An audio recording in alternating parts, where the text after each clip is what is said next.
Abokina za ka sa data a wayarka ka nemi kuɗi ko za ka sa data a wayarka kai ta kallon bidiyon 'yan mata a TikTok suna rawa kana musu liking. Wannan website da kuke gani na social aid ne, ana samun kuɗi na ban mamaki a ciki.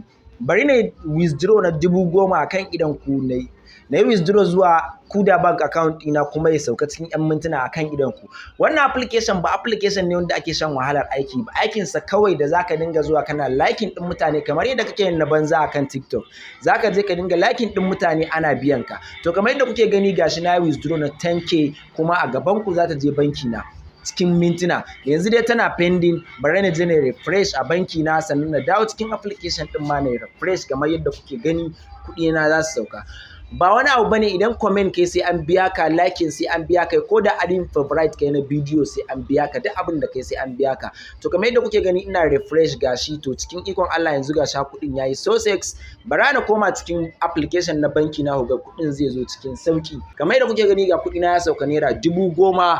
To mutane na ku biyo ni na je na nuna muku yadda ake register wannan application ɗin. Yanzu banda wannan ma akwai hanyoyi ƙwara 5 da za a nuna muku yadda ake samun kuɗi a online.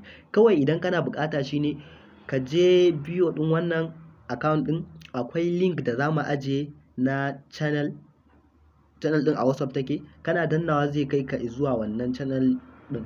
Idan ka shiga anan za mu dinga sakin update ɗin. Kawai yanzu abin da za ka yi shine ka biyo mu a WhatsApp channel namu da wannan da ma sauran abubuwan da za a yi, yadda ake verify ɗin account da yadda ake withdraw ɗin kuɗi duka za mu nuna a cikin wannan WhatsApp channel ɗin. Ku duba link ɗin a bio, sannan za mu saka link ɗin a comment na farko. Kuma kada a manta da liking da comment da share domin ci gaba da kawo muku sababbin update.